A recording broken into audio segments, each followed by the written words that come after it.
Assalamualaikum warahmatullahi ta'ala wabarakatuh. A'udzu billahi minasyaitonir rajim. Bismillahirrahmanirrahim. Alhamdulillahi rabbil alamin, wassalatu wassalamu ala asyrafil anbiya'i wal mursalin, sayyidina Muhammadin wa ala alihi wa sahbihi ajma'in. Allahumma rabbi syrah li sadri wa yassir li amri wahlul 'uqdatam min lisani yafqahu qawli. Wa la hawla wa la quwwata illa billahil aliyyil 'azim. Allahumma anfa'na bima 'allamtana وعلمنا ما ينفعنا وعلمنا ما جهلنا وذكرنا ما نسينا. اللهم يسر ولا تعسر، رب تمم بالخير. اللهم افتح علينا فتوح العارفين، وفقنا توفيق الصالحين. اللهم لا سهل إلا ما جعلته سهلا، وأنت تجعل الحزن إذا شئت سهلا. اللهم اجعلنا من السعداء المقبولين، ولا تجعلنا من الأشقياء المردودين. اللهم صل وسلم وبارك على سيدنا محمد وعلى آله وصحبه أجمعين، والحمد لله رب العالمين. أما بعد، InsyaAllah kita sambung semula pengajian kitab Izalatul Iltibas fi Ahkamil Haidhi wal Istihadati wan Nifas, karangan Syekh Salim bin Ahmad bin Abi Bakar bin Muhammad Al-Khatib, siri yang ketujuh, anjuran Jabatan Mufti Negeri Sembilang. Muslimin muslimat yang dirahmati oleh Allah Subhanahu wa taala. Kata pengarang, kita muka surat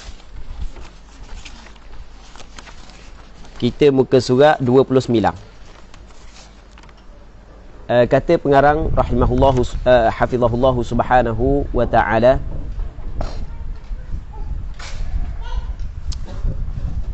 tambihan,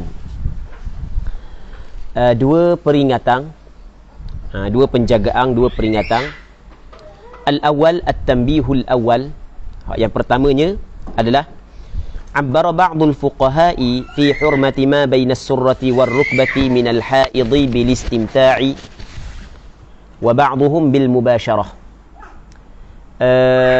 Telah membuat ibarat ataupun telah menjelaskan, telah menyatakan oleh sebahagian daripada fuqaha. Yang dimaksud dengan fuqaha di sini adalah fuqaha asy-Syafi'iyah, pada haram barang, yakni anggota yang di antara pusat dan lutut daripada perempuan yang haid.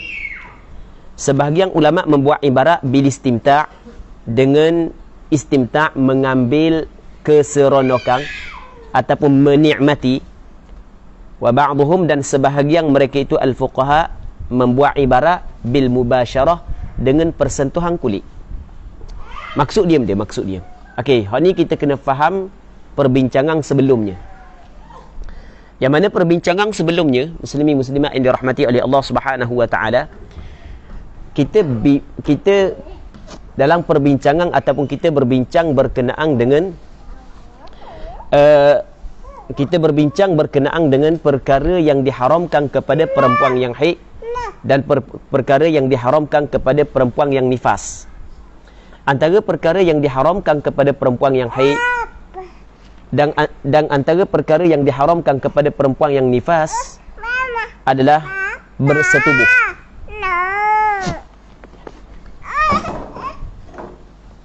Apa dia? Antara perkara yang diharamkan kepada perempuan yang haid dan perempuan yang nifas adalah suami dia menyetubuhi dia. Pegang balik sama. Baik. Antara perkara yang diharamkan kepada perempuan yang haid dan perempuan yang nifas adalah suami dia menyetubuhi dia. Maksudnya haram suami bersetubuh dengan isteri yang keluar darah haid dan keluar darah nifas. Bersetubuh adalah perkara yang disepakati oleh ulama bahawasanya ia dilarang kepada suami melakukannya terhadap isteri yang sedang darah haid, yang sedang keluar darah haid dan sedang keluar darah nifas. Okey. Itu yang pertama. Yang keduanya adalah mengambil keseronokan daripada isteri yang haid dan yang nifas selain daripada bersetubuh. Ada perkara yang disepakati oleh ulama dan ada perkara yang berlaku khilaf. Daripada lutut ke bawah dan daripada pusat ke atas, hak tu tidak ada khilaf di kalangan ulama. Sepakat ulama mengatakan boleh suami mengambil keseronokan daripada isteri ketika isteri dalam keadaan haid dan dalam keadaan nifas. Faham? Baik. Jadi ketika isteri dalam keadaan haid dan dalam keadaan nifas mengambil keseronokan daripada pusat ke bawah, daripada pusat ke atas, daripada lutut ke bawah, ataupun di antara pusat dengan lutut tetapi berlapik, hal tu sepakat ulama mengatakan boleh. Faham tak Zat? Faham? Setubuh sepakat ulama mengatakan haram. Cuma hak yang tempat berlaku khilaf adalah di antara pusat dengan lutut tanpa berlapik. Di antara pusat dengan lutut tanpa berlapik selain daripada bersetubuh, adakah boleh ataupun tidak? Hal ni berlaku khilaf di kalangan ulama. Sebahagian ulama mengatakan boleh, manakala sebahagian yang lain mengatakan tidak boleh. Pandangan mu'tamad dalam mazhab Imam Syafi'i, tidak dibolehkan mengambil keseronokan daripada anggota isteri yang di antara pusat dengan lutut ketika isteri sedang dalam keadaan haid dan dalam keadaan nifas tanpa berlapik. Okey, ini mengikut pandangan mu'tamad dalam mazhab Imam Syafi'i. Okey.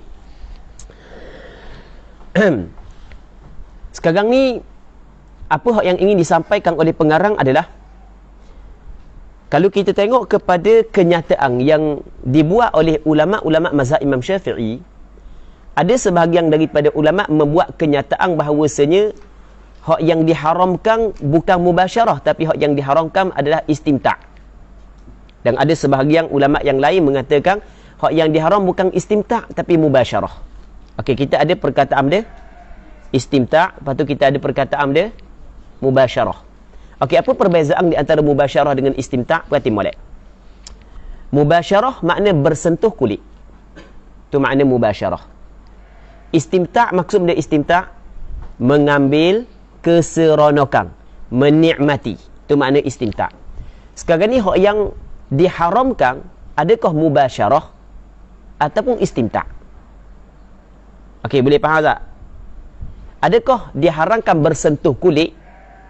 Maksudnya orang lelaki gistuh kulit isteri dia di antara anggota di antara pusat dengan lutut, ataupun hak yang diharamkan mengambil keseronokan ataupun menikmati, orang lelaki saat itu menikmati anggota perempuan yang di antara pusat dengan lutut. Okey, boleh faham? Nampak tak perbezaan? Baik.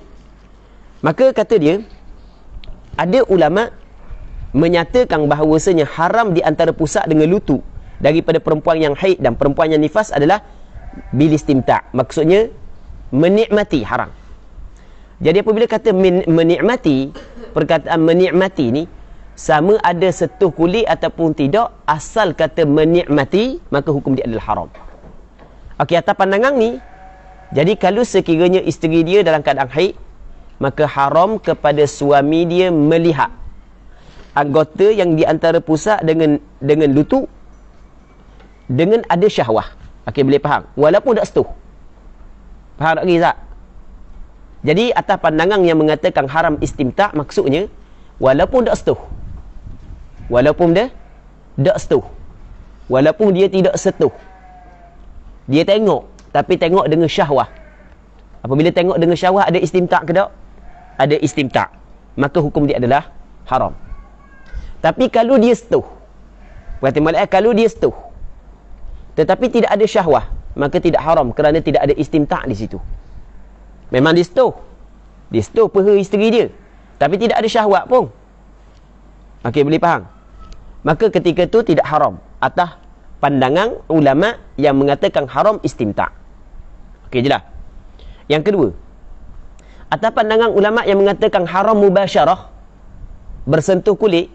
Jadi bersentuh kulit lelaki dengan kulit isteri dia yang di antara pusat dengan lutut, hukum dia adalah haram walaupun tidak ada syahwah. Sebab hak yang dilarang adalah bersentuh kulit, bukan mengambil kenikmatan. Sama ada menikmati ataupun tidak, asal kata berlaku persentuhan kulit, maka hukum dia adalah haram. Jelas perbezaan antara dua masalah tersebut. Baik. Katanya faman 'abbara bil istimta'i qal yahrumu an-nadharu bi syahwatin lal massu bi ghairi syahwah. Maka mereka, yakni ulama, abbara yang membuat ibarat ataupun yang menjelaskan ataupun yang menyatakan bil istimta', ulama yang kata haram istimta' tu, dia ni qal, berkatalah ulama ni, yahrumun nadharu bi syahwah, haram memandang dengan syahwah. Memandang anggota isteri di antara pusat dan lutut ketika isteri dalam keadaan haid dan nifas, hukum dia adalah haram. Baik. Walaupun tidak bersentuh. Memandang, tapi syarat memandang bisyahwah. Sebab memandang dengan syahwah ada istimta' tak? Ada istimta', ada menikmati. Betul tak gitu? Baik. Lal massu bi ghairi syahwah. Maksudnya tidaklah haram menyentuh tanpa ada syahwah. Jadi dia sentuh peha isteri dia tanpa ada syahwah, tidak diharamkan kerana tidak ada istimta'. Okey, boleh faham? Satu. Yang keduanya, waman 'abbara bil mubasyarah. Sesiapa yang membuat ibarat. Apa benda membuat ibarat? Menjelaskan ataupun menyatakan bil mubasyarah. Ulama yang menjelaskan dengan mubasyarah, harramal lamsa mutlaqah, mengharamlah iman akan menyentuh secara mutlak. Asal kata bersentuh kulit pada anggota yang di antara pusat dengan lutut, maka hukum dia adalah haram. Bisyahwatin kana am bi ghairiha. Dengan syahwah adalah ia menyentuh ataupun bi ghairi syahwah. Sama ada dengan syahwah ataupun tidak dengan syahwah, hukum dia adalah haram. Baik. Wa ajazan nadharah mutlaqan, dan mengharuslah ia man ni akan memandang. Jadi kalau memandang, hukum dia adalah harus secara mutlak. Apa maksud secara mutlak? Bisyahwatin kana amla, dengan syahwah ada ia ataupun tidak. Baik. Jadi kalau pandang oleh kerana tidak berlaku persentuhan, sama ada memandang dengan syahwah ataupun memandang tanpa syahwah, hukum dia adalah dibolehkan. Okey. Cuba kita tengok siapa yang membuat ibarat dengan istimta' dan siapa yang membuat ibarat dengan mubasyarah. Wa mimman 'abbara bil istimta', dan sebahagian daripada mereka, yakni sebahagian daripada ulama yang membuat ibaratlah ia bil istimta', sebahagian daripada mereka, yakni sebahagian daripada ulama ataupun antara ulama yang membuat ibarat dengan istimta', tidak boleh menikmati oleh lelaki ataupun suami anggota yang di antara pusat dan lutut bagi isteri yang dalam haid dan nifas. Ulama yang membuat ibarat dengan istimta', yang pertamanya adalah Al-Muharrar, ay sahibul Muharrar, pengarang kitab Muharrar. Siapa pengarang kitab Muharrar? Imam Rafi'i. Yang keduanya War-Rawdah. Yang keduanya adalah pengarang kitab Rawdah. Yang ketiga wa huwa zahirul minhaj, dan iaitu hak yang zahir daripada kitab Minhaj. Wa huwa zahirul minhaj, hak yang zahir daripada kitab Minhaj. Jadi tengok zahir daripada kitab Minhajut Talibin karangan Imam Nawawi. Begitulah. Tidak boleh istimta'. Jadi kita pengarang kitab Muharrar iaitu Imam Rafi'i, pengarang kitab Rawdatut Talibin iaitu Imam Nawawi. Zahir daripada ibarat kitab Minhajut Talibin, hukum dia haram istimta'. Okey. Wa mimman 'abbara bil mubasyarah, dan sebahagian daripada mereka ataupun ulama yang membuat ibarat dengan mubasyarah. Sebahagian daripada ulama yang membuat ibarat dengan mubasyarah ialah Al-Majmu'. Al-Majmu' maksudnya Imam Nawawi. Jadi Imam Nawawi dalam kitab Majmu' dia kata mubasyarah. Tapi dalam kitab Rawdah dan zahir kitab Minhaj dia kata istimta'. Begitu juga dalam kitab Tahqiq, juga Tahqiq karangan Imam Nawawi. Wa ghairuhuma, dan selain daripada keduanya. Jadi dalam kitab-kitab yang lain bagi Imam Nawawi, Imam Nawawi kata tidak boleh mubasyarah. Maka pengarang kita kata lagu mana, wa hadha huwal aujah, dan ini sebenarnya ibarat kata haram mubasyarah adalah al-aujah, hak yang lebih tepat ataupun hak yang lebih betul ataupun hak yang betul. Kama fit tuhfah, sebagaimana hak yang dinyatakan dalam kitab Tuhfatul Muhtaj karangan Imam Ibn Hajar Al-Haytami, wan Nihayah, dalam kitab Nihayah, Nihayatul Muhtaj karangan Imam Ramli, wal Mughni, Mughnil Muhtaj karangan Khatib Asy-Syirbini, wal Manhaj, maksudnya Manhajut Tullab karangan Manhajut Tullab karangan Syekhul Islam Zakaria Al-Ansari. Baik. Jadi dalam kitab-kitab ni menyebut bahawasanya pandangan hak yang lebih tepat adalah haram mubasyarah, bukan haram istimta'. Seterusnya wa'tabada Syekh Ibnu Hajar fi syarhi mukhtasarin ba fadal ataupun fi syarhi mukhtasari ba fadal, dan telah i'timad oleh Syekh Ibnu Hajar Al-Haytami di dalam syarah mukhtasar ba fadal, dalam syarah mukhtasar ba fadal. Maksud mukhtasar ba fadal di sini adalah kitab Muqaddimah Al-Hadramiyah wa syarhil irsyad, dan dua syarah bagi kitab irsyad. Di sana ada kitab irsyad karangan Imam Ibnul Muqri, yang mana Imam Ibn Hajar Al-Haytami dia buat dua syarah. Yang pertamanya Al-Imdad, yang keduanya adalah Fathul Jawad. Wa syarhil Ubab, dan syarah bagi kitab Ubab. Ubab ni adalah karangan Imam Ahmad Al-Muzajjad. Dia wafat pada tahun 930 Hijrah. Yang mana Imam Ahmad bin Muzajjad ataupun Imam Ahmad Al-Muzajjad dia buat satu kitab, nama kitab Al-Ubab. Maka Imam Ibn Hajar Al-Haytami buat syarah, nama syarah dia Al-I'ab Syarhul Ubab. Wa hasyiatihi ala risalati Baqusyair, dan hasyiahnya, hasyiah Syekh Ibn Hajar di atas risalah Baqusyair. Maksudnya hasyiah Imam Ibn Hajar di atas risalah Baqusyair, dia di sana ada seorang ulama daripada negara Yaman, ulama besar, yang dia tulis buku ataupun tulis risalah berkenaan dengan bab haid, bab nifas, bab istihadah, bab berkaitan dengan darah perempuan. Lalu dihantar kepada Imam Ibn Hajar Al-Haytami dan meminta beberapa jawapan daripada tempat yang dimuskil dalam masalah bab haid. Maka Imam Ibn Hajar Al-Haytami jawab di atas risalah dia, yang mana risalah Baqusyair ataupun hasyiah di atas risalah Baqusyair dicetak di dalam kitab Fatawa karangan Imam Ibn Hajar Al-Haytami. Baik. Waqtadahu kalamut tuhfati fil mutahayyirah, dan ini juga yang difaham daripada kalam tuhfah, Tuhfatul Muhtaj karangan Imam Ibn Hajar fil mutahayyirah, pada perempuan yang mutahayyirah. Telah i'timad oleh Syekh Ibn Hajar an-tahrim. Okey, itu maf'ulun bih bagi i'timada.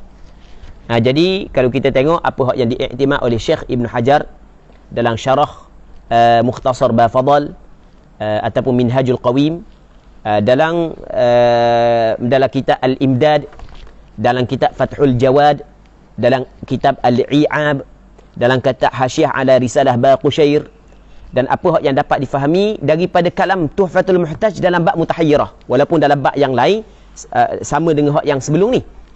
Tapi dalam bab mutahayyirah, apa yang dapat difahami dalam kitab Tuhfah adalah at-tahrim, an-tahrim, bahawasanya pengharaman itu manutum bitamattu', digantung dia dengan tamattu', dengan mengambil keseronokan ataupun dengan menikmati.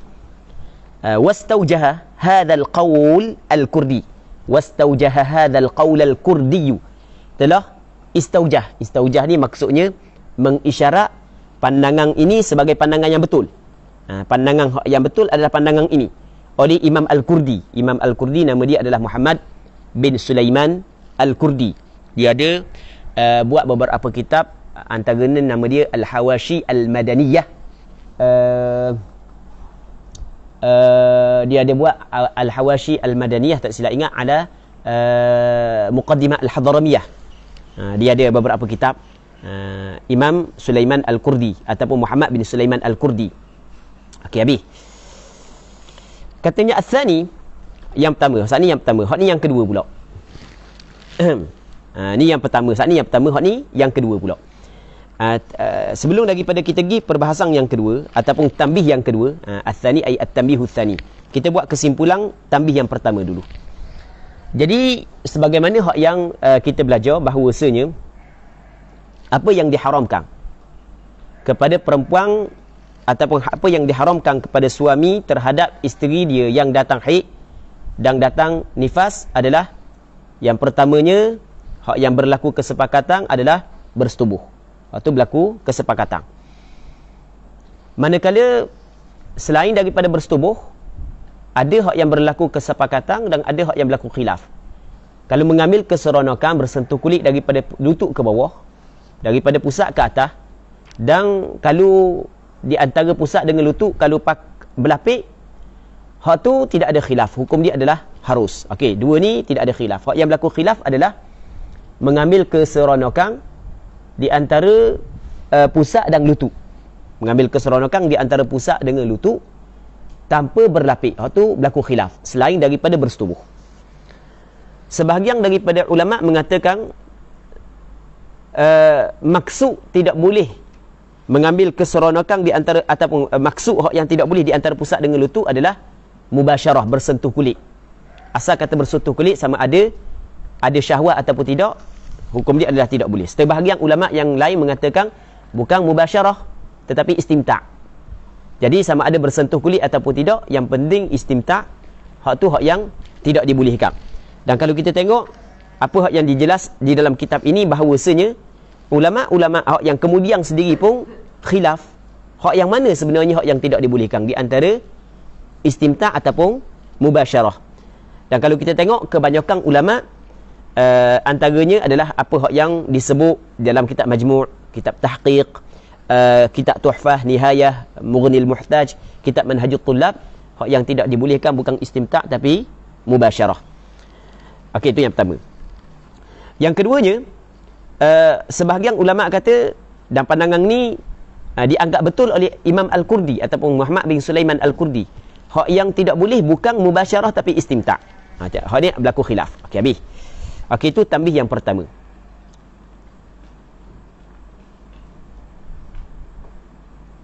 Dari pusat dan dari lutut, adakah haram juga ustaz?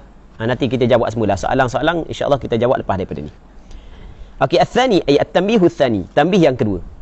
Katanya kama yahrumu 'ala ar-rajuli mubasyaratu ma baina surratiha wa rukbatiha wa hiya haid yahrumu 'alayha an tubashirahu bima baina surratiha wa rukbatiha kafakhidha fakafakhidha wa farjiha fi ayyi juz'in min badanihi walau ghayra ma baina surratihi wa rukbatihi wa hadha ma 'alayhi ar-ramli wal khatib. Sebagaimana haram atas lelaki, haram atas lelaki mubasyarah. Apa makna mubasyarah? Bersentuh kulit. Ma baina surratiha wa rukbatiha, anggota yang di antara pusat perempuan dan lutut perempuan. Haram lelaki bersentuh kulit pada anggota yang di antara pusat dan lutut perempuan. Wahia haid, ketika perempuan haid. Sebagaimana hukum itu diharamkan kepada lelaki bersentuh kulit pada anggota yang di antara pusat dan lutut. Yahrumu 'alaiha, haram atasnya, atas perempuan, antubashirahu, bahawa bersentuh kulitlah ia perempuan akan lelaki, bima baina surratiha wa rukbatiha, dengan barang yang di antara pusatnya perempuan dan lututnya perempuan. Jadi orang puang saat itu dia bersentuh kulit dengan lelaki menggunakan anggota yang di antara pusat dan lututnya. Contoh kafakhidha, seperti peha perempuan, wa farjiha, dan kemaluan perempuan. Baik. Fi ayyi juz'in min badani, pada mana-mana juzuk daripada badannya. Jadi orang puang nak ambil tangan suami dia, nak letak kat peha dia, ambil tangan suami dia letak kat kemaluan dia, ambil tangan suami dia letak kat punggung dia, sebagai contoh, hukum dia adalah tidak dibolehkan ketika perempuan tu dalam haid. Walau ghayra ma baina surratihi wa rukbatihi, walaupun anggota badan suami dia tu selain daripada anggota yang di antara pusat dan lutut suami. Dia ambil tangan suami ni bukan anggota di antara pusat dan lutut suami, tetap tidak dibolehkan. Maksudnya tidak boleh orang puang ambil anggota dia hak yang di antara pusat dan lutut ketika dia datang haid untuk disentuh dengan anggota suami, walaupun anggota suami saat itu selain daripada pusat dan lutut. Baik, tangan ke tak boleh. Wa hadha ma alaihi ar-ramli wal khatib, ini adalah apa hak yang berpegang oleh Imam Ramli dan Imam Khatib Asy-Syirbini. Ini pandangan yang dipegang oleh Imam Khatib Asy-Syirbini dan Imam Ramli. Imam Ramli seorang ulama yang besar dalam mazhab Imam Syafi'i, dan Khatib Asy-Syirbini juga seorang ulama yang besar dalam mazhab Imam Syafi'i.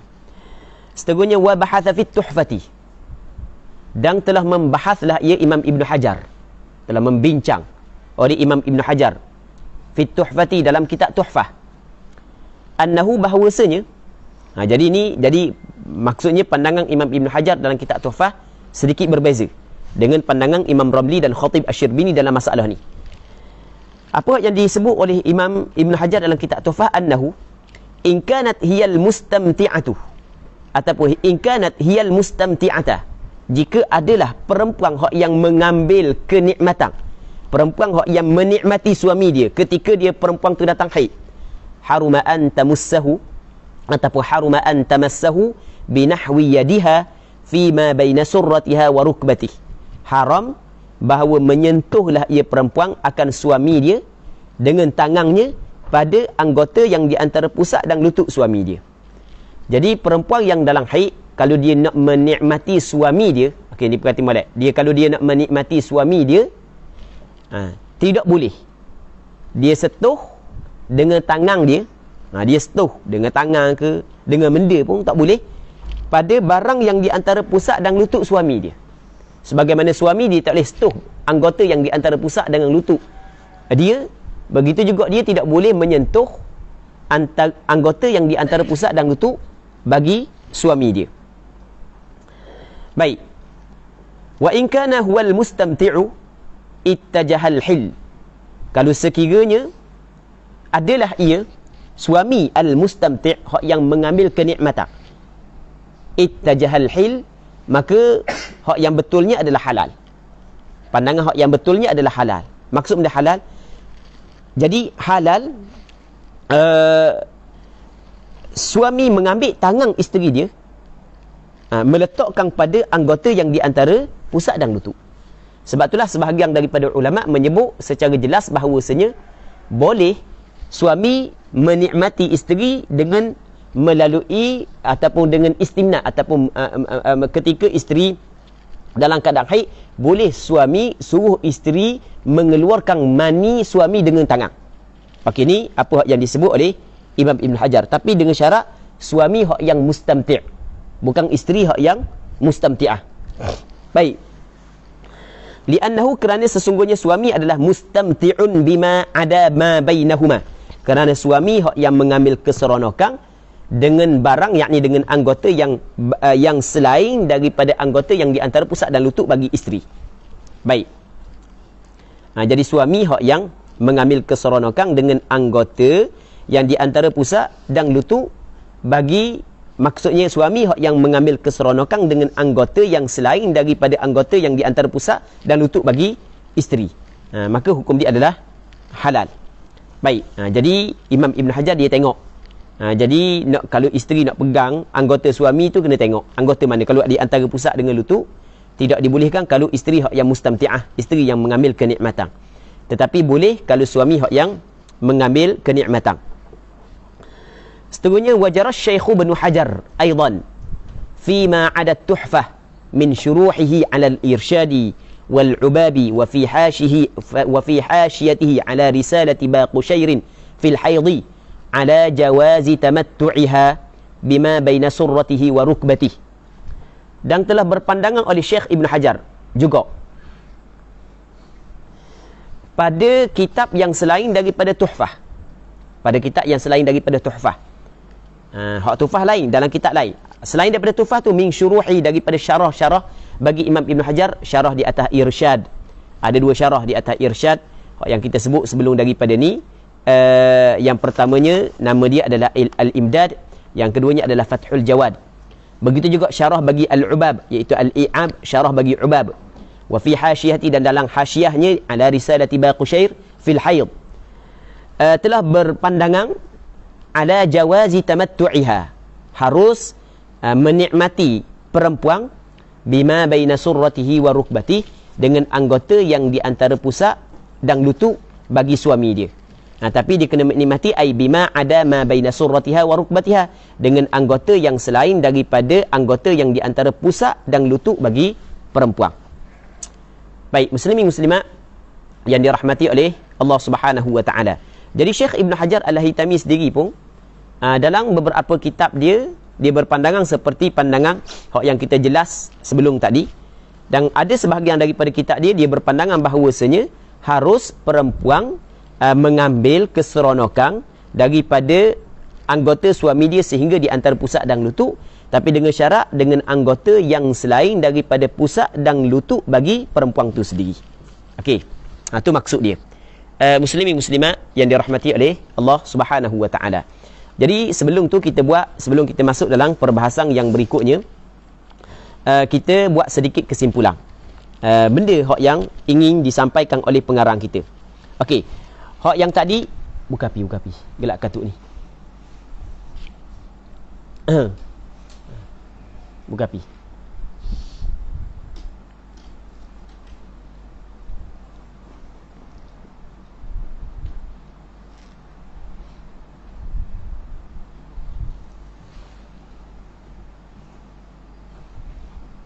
Baik. Gelak buka api. Muslimin muslimat yang dirahmati oleh Allah Subhanahu wa taala. Jadi apa yang disampaikan oleh pengarang kita adalah sebagaimana haram suami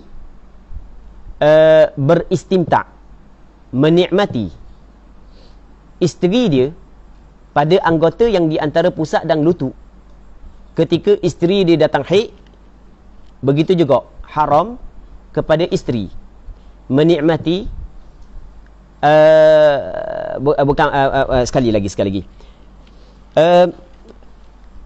kita mengikut apa yang dipegang oleh Imam Ramli dan Khatib Asy-Syirbini.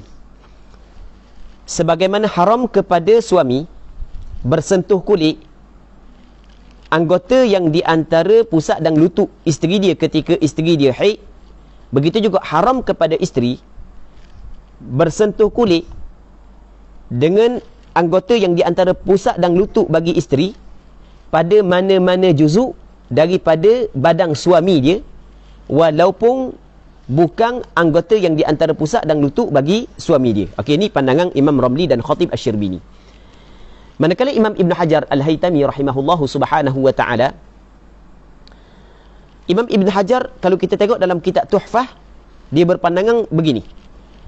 Kalau orang puang tu yang mengambil kenikmatan daripada suami dia ketika dia sedang haid, maka tidak boleh dia menyentuh dengan tangan dia ataupun anggota yang lain pada anggota suami dia yang di antara pusat dengan lutut. Kalau perempuan tu yang mengambil kenikmatan. Tetapi kalau suami dia yang mengambil kenikmatan, maka tidak menjadi masalah, tapi dengan syarat suami saat itu mengambil kenikmatan dengan anggota yang selain daripada pusat dan lutut bagi isteri. Okey, itu yang pertama. Yang keduanya, Imam Ibn Hajar Al-Haytami sendiri dalam kitab Al-Imdad, dalam kitab Fathul Jawad, dalam kitab Al-I'ab, dalam kitab Hasyiah ala Risalah Baqusyair fil Haid, dia kata boleh isteri mengambil keseronokan, mengambil kenikmatan pada anggota yang di antara pusat dengan lutut bagi suami dia, tapi dengan syarat jangan menggunakan anggota yang di antara pusat dan lutut bagi isteri. Okey. Itu kesimpulan daripada apa yang ingin disampaikan oleh pengarang. Okey, muslimin muslimat yang dirahmati oleh Allah Subhanahu wa taala. Seterusnya adalah al-mabhatsu tsani, perbahasan yang kedua. Fi mas'alati turuwil mani' wa zawalil mani'. Pada dua masalah turuwil mani'. Turu maksudnya datang mani' penghalang. Wa zawalil mani' dan hilang penghalang. Kita membincangkan berkenaan dengan darah perempuan, dia di sana ada permasalahan yang dikenali sebagai permasalahan turuwul mani' dan zawalul mani'. Turu maksudnya datang mani' penghalang, zawal makna hilang, al-mani' penghalang. Tapi sebenarnya perbahasan ni dia bukan khusus dengan perbahasan bagi darah perempuan. Bahkan ia dibincang oleh ulama fiqh di dalam bab syarat-syarat bagi sembahyang ataupun syarat sembahyang. Dia bukan dibincang di dalam bab darah perempuan. Tetapi pengarang kita dia memasukkan perbahasan ni dalam bab darah perempuan kerana perbahasan ni memang cukup penting bagi perempuan untuk mengetahuinya. Baik. Katanya idza kanatil mar'atu tahiran minal haidhi wan nifas. Apabila adalah seorang perempuan itu suci daripada haid dan nifas.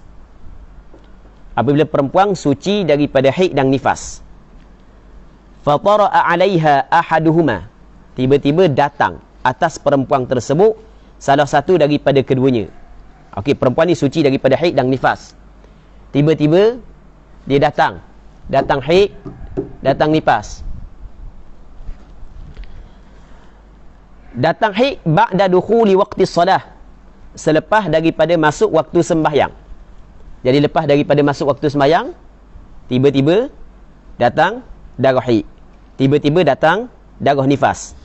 Wa tamakkanat min fi'liha, dan mampu ia daripada mengerjakannya, melakukannya sembahyang. Lepas daripada masuk waktu tu dia mampu dah melakukan sembahyang, tetapi dia tidak buat lagi sembahyang. Tiba-tiba datang haid, datang nifas. Contoh, ka'an yadkhula 'alaiha waqtu adh-dhuhri mathalan wa hiya khaliyatun minhuma. Contohnya masuk waktu zuhur sedangkan ketika tu perempuan tu khaliyah, tidak ada haid minhuma minal haid wan nifas, tidak ada sunyi daripada haid dan daripada nifas. Okey, masuk waktu zuhur, masa tu tak ada lagi haid, tak ada lagi nifas sebab dia tu masih lagi suci. Tiba-tiba katanya fayatara'a 'alaiha ahaduhuma, maka datang atas perempuan tersebut salah satu daripada keduanya, datang haid dan datang nifas, ba'da mudhi zamanin yumkinuha fihi fi'lu tilka salah, selepas daripada berlalu tempoh masa yang mungkinlah akan perempuan tersebut di dalam tempoh masa itu melakukan sembahyang tersebut, bi akhaffi mungkin, dengan serengkas-serengkasnya, ma'at taharati laha, serta bersuci untuk sembahyang tersebut. Bersuci ni termasuklah wudu, termasuklah tayamum. Idza lam yumkinha taqdimuha 'ala al-waqti, apabila tidak boleh taharah itu didahulukan taharah, ataupun apabila tidak boleh didahulukan taharah di atas waktu, contoh seperti tayamum, fa innahu, maka sesungguhnya yajibu 'alaiha, wajiblah atas perempuan tersebut, idza tahurat, apabila dia mengalami suci, an taqdiya hadhihi as-salata, qada balik sembahyang ini, li'annaha, kerana sesungguhnya perempuan ini wajabat 'alaiha, telah wajib sembahyang ini ke atas perempuan, li tamakkuniha, kerana tamakkunnya, kerana boleh perempuan tersebut minha minas salah, walam taf'alha, padahal tidak membuatlah perempuan akan sembahyang tersebut. Okey, apa yang ingin disampaikan oleh pengarang kita muslimin muslimat yang dirahmati oleh Allah Subhanahu wa taala adalah maksud dia begini. Orang puang ni masa masuk waktu zuhur, dia tidak lagi datang haid, dia masih lagi mengalami suci. Dia masih lagi tidak datang haid, dia masih lagi suci. Dia dak semayang, tiba-tiba dalam tempoh tertentu daripada masuk waktu hingga ke sekali lagi masuk waktu zuhur, dia masih lagi suci. Dia dak semayang lagi, tiba-tiba dalam tempoh tertentu ataupun dalam tempoh tertentu tiba-tiba datang darah.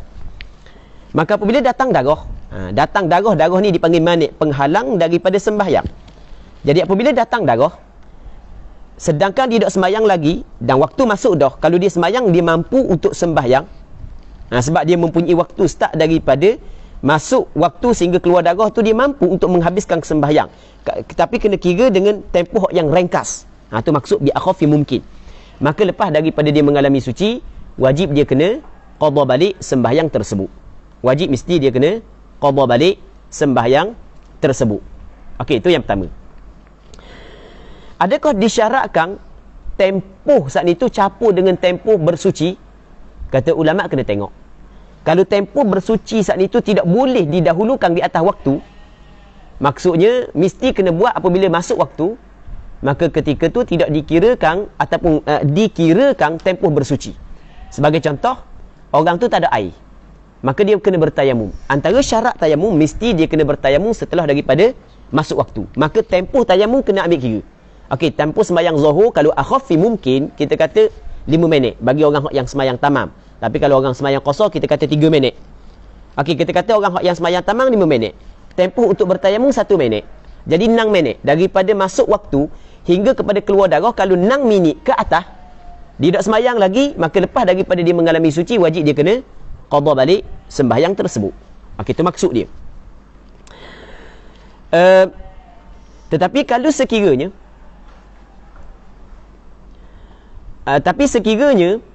tidak sempat tempoh tersebut, daripada masuk waktu hingga keluar darah tidak sempat tempoh tersebut, seminit je masuk waktu, tiba-tiba keluar darah, maka tidak wajib dia qada balik sembahyang tersebut. Okey, 2. Yang ketiga, kalaulah taharah yang tidak disyaratkan dilakukan dalam waktu, sebagai contoh kita berwuduk biasa.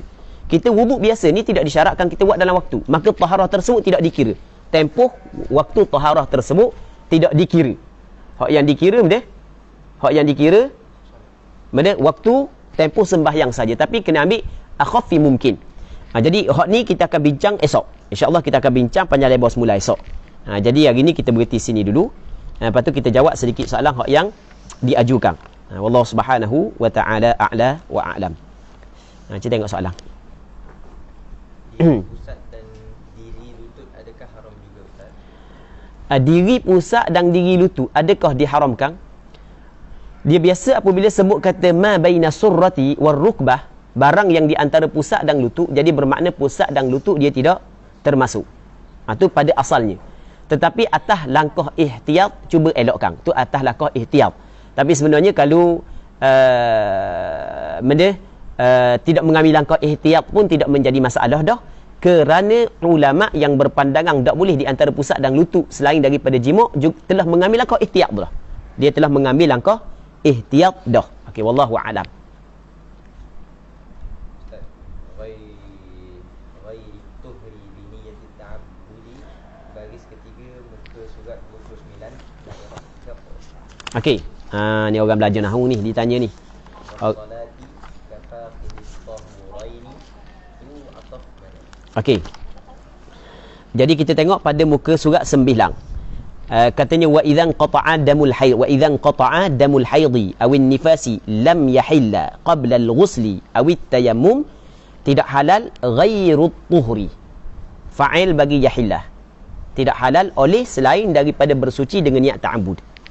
Baik, okey, itu yang pertama. Yang pertamanya was-salati. Was-salati yang pertama. Yang keduanya was-salati. Was-salati ataf pada at-tuhur. Maksudnya selain daripada sembahyang kafaqidit tahurain. Seperti orang yang luput 2 alat penyuci. Baik.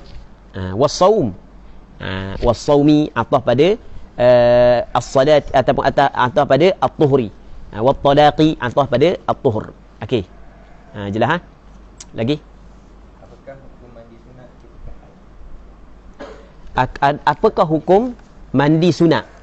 Mandi sunat hukum dia adalah dibolehkan. Sebab itulah kalau kita tengok dalam bab mandi hak yang mandi hak yang disebut oleh pengarang kita, dia kata lagu mana? Dia kata dalam bab mandi pula, dalam bab perkara hak yang diharamkan kepada perempuan yang haid. Dia kata kan? Dia kata antara perkara yang diharam adalah wat taharatu bi niyyati ta'abbud li ghairi nahwin nusuki wal 'id. Selain daripada haram dia bersuci dengan niat beribadat, tapi selain daripada mandi ataupun bersuci ketika melakukan ibadat haji ataupun ibadat umrah, dan ketika mandi sunat hari raya. Hak tu hukum dia adalah dibolehkan. Jadi mandi sunat bagi perempuan yang haid dan yang nifas, hukum dia adalah dibolehkan.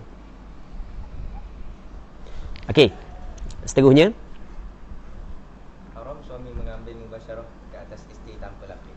Tapi sekiranya suami menggunakan objek, kerana haram suami mubasyarah mengambil mubasyarah ke atas isteri tanpa lapik. tanpa lapik. Okey. Tapi sekiranya suami menggunakan objek, Contoh objek dia. Gitu je. Maksud dia objek tu. Kalau suami pakai sarung tangan, okey, tu berlapik. Okey, maksud dia objek tu. Wallahu a'lam. Lagi? salam Ustaz, kalau tidur sebelum masuk waktu solat, lepas tu bangun lepas dari waktu solat dan ada darah, kena qada ke solat tu? Okey, seorang ni tidur sebelum daripada masuk waktu solat. Tidur sebelum subuh. Tidur sebelum subuh. Jadi katakanlah kita tak payah kata sebelum subuh lah. Sebab subuh yelah orang yang tidur lewat kan. Orang puang kan. Dia duduk main tu buat kuih ni. Macam-macam. Pada malam tu pukul 3 baru tidur. Masa tidur tak ada darah. Okey, apabila dia bangun daripada tidur, habis dah waktu solat subuh pukul 7.30. Allah, bangun pukul 7.30 ada darah. Baik, soalannya solat subuh saat ni kita kena qada balik ke tak kali apabila dia suci? Okey, kita tengok Jadi masa dia tengok dalam pukul 7.30 saat itu, okey, dia yakin ada darah ketika tu. Sebelum pukul 7.30 mungkin ada darah, mungkin tidak. Jadi apabila mungkin ada darah, mungkin tidak, maka dia kena ambil asal. Asal adalah tidak ada darah. Al-aslu baqa'u ma kana ala ma kan. Asal kekal barang yang telah ada di atas barang yang telah ada. Jadi pada asalnya dia suci, maka dianggapkan subuh saat itu dia masih lagi suci, maka lepas daripada dia mengalami suci, wajib dia kena qada sembahyang subuh tersebut. Baik. Okey, tak ada lah soalan.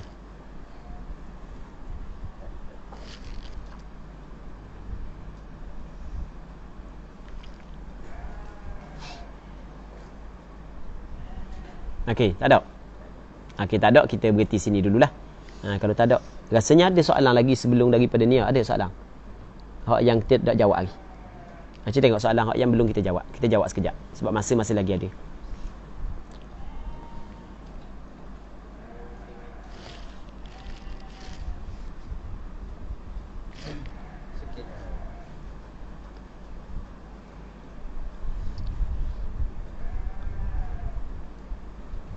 Masalah haid dari sekolah menengah lagi. Jadi kadang-kadang sebulan. Oh, panjang. Hak tu kena tengok. Hak tu panjang tak boleh. Hak pendek sikit. Pendek sikit. Okay. Sekiranya darah yang keluar dalam tempoh haid tapi sifat warna darah warna merah, bukan hitam atau kofur. Darah merah keluar pada waktu maghrib dan berakhir waktu zuhur keesokan harinya. Makan kambing. Tak cukup 24 jam. Sekali. Sekiranya darah yang keluar dalam tempoh haid tapi sifat warna darah warna merah, bukan hitam atau kofur. Darah merah keluar pada maghrib sehingga zuhur, kemudian berhenti. Tak cukup 24 jam. Selang sehari datang lagi darah merah yang sama. Darah yang keluar tersebut dikira haid ke tak? Okey, dia mula keluar darah yang pertama tidak cukup 24 jam. Berhenti sekejap, datang balik. Okey, kalau datang balik masih lagi dalam lingkungan 15 hari, maka kena capur. Kalau cukup 24 jam maka dikirakan haid. Kalau tidak cukup 24 jam maka dikirakan istihadah. Hak ni kita bincang dah sebelum daripada ni. Jika wanita tidak datang haid walaupun selepas usia 15 tahun, jadi berapa usia penentuan umur akil baligh ini, Ustaz? Okey, jadi wanita ni datang haid, jika wanita tidak datang haid walaupun selepas usia 15 tahun, 17 tahun dok mari haid lagi. 18 tahun dok mari haid lagi. Allah, sudah dah mak dia kata orang puan ni ada warna pula anak aku ni. 18 tahun dok mari haid lagi. Okey, bagaimanakah penentuan umur akil balighnya? Okey, dia kita nak kata akil baligh ni kita tengok ada alamat pada dia. Alamat akil baligh dia ada 3. Yang bukan akil baligh, alamat baligh. Akil baligh. Akil itu berakal. Alamat baligh ada 3. Yang pertamanya adalah keluar mani. Yang keduanya adalah cukup umur 15 tahun. Yang ketiganya adalah keluar darah haid bagi perempuan. Jadi ketika mana seorang saat itu umur dia cukup 15 tahun dengan pengiraan tahun Islam, dengan maksud masuk tahun yang ke-16, maka ketika tu dikirakan dia cukup umur dengan tahun walaupun belum lagi datang haid. Sebab datang haid itu adalah salah satu daripada alamat baligh. Dia bukan satu-satunya alamat baligh bagi perempuan. Wallahu a'lam. Ada lagi soalan lain? Wanita haid tidak menentu, kadang-kadang 3 bulan sekali. Iddah. Okey, perempuan yang haid tidak menentu, kadang-kadang 3 bulan sekali, kadang-kadang 2 bulan sekali, kadang-kadang 4 bulan sekali. Iddah dia lagu mana iddah dia? Okey, iddah dia jelas. Selama mana perempuan tu datang haid, perempuan tu masih lagi ada haid, maka iddah dia adalah 3 kali suci. Iddah dia tidak 3 kali suci. Dia boleh berpindah kepada 3 bulan ketika perempuan tu berhenti daripada haid. Selama mana tidak berhenti, walaupun dalam tempoh setahun sekali datang haid, maka iddah dia adalah 3 kali haid. Dah setahun sekali lama iddah dia, sabar. hidup kita di antara nikmat dan ujian. Ketika dapat nikmat, kita bersyukur. Ketika kita diuji, kita kena bersabar. Dan boleh tak dia cari ubat-ubat untuk melancarkan darah dia? Boleh, tak ada masalah. Boleh. Wallahu a'lam. Okey, ada soalan lain? Tak ada dah. Kita berhenti sini dulu untuk hari ini. Wallahu subhanahu wa ta'ala a'la wa a'lam. Wa sallallahu ala sayyidina Muhammad wa ala alihi wa sahbihi ajma'in. Walhamdulillahi rabbil alamin.